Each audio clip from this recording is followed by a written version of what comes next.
તો આ તરફ આરોગ્ય મંત્રીએ પીએમજય યોજનામાં ખામી છે તેવું કબૂલ કર્યું છે। સંદેશ ન્યૂઝના અહેવાલની આરોગ્ય મંત્રીએ પુષ્ટિ કરી છે। પીએમજય હેઠળ વધારે પૈસા લીધાની વાત તેમણે કરી છે અને તેમના ધ્યાનમાં આવી છે તેવું કહ્યું। કોઈ પણ અનિયમિતતા હશે તો કાર્યવાહી થશે તેવો આરોગ્ય મંત્રીએ સ્વીકાર કર્યો। સંદેશ ન્યૂઝે એક અહેવાલ રજૂ કર્યો હતો જેમાં 40 કરોડની ચૂકવણી અંગે એક અહેવાલ રજૂ કરાયો હતો। જૂનાગઢમાં પીએમજય કાર્ડ અંતર્ગત જ આ ચૂકવણી કરાઈ હતી।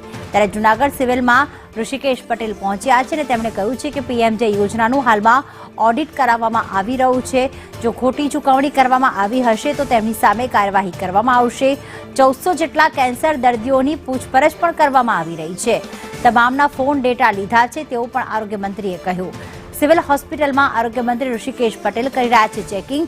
આ અહેવાલ સંદેશ ન્યૂઝ દ્વારા રજૂ કરવામાં આવ્યો હતો।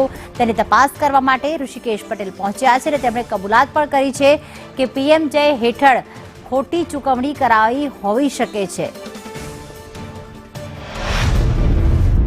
મેં કલેક્ટર સાથે પૂછપરછ કરતા એમને કમિટીએ આખું એનું ઓડિટ પણ કર્યું છે અને 1400 જેટલા પેશન્ટો કેન્સર દર્દીઓને વ્યક્તિગત રીતે મળી અને એમને ફોન કરી અને ડેટા લીધા છે અને જ્યાં અનિયમિતતા મળશે અથવા તો અનિયમિતતામાં કદાચ જે મને લાગે છે અને જે વાતચીત થયા પ્રમાણે એ પ્રમાણે કોઈને 300 રૂપિયા જતી વખતે આપવાના હોય અથવા તો જે સારવાર કર્યા પછી પીએમજેવાયમાં ક્લેમ કર્યા પછી ક્યાંક વધારાના પૈસા લીધા હોય આવી બાબતો જ આપણા ધ્યાનમાં આવી છે।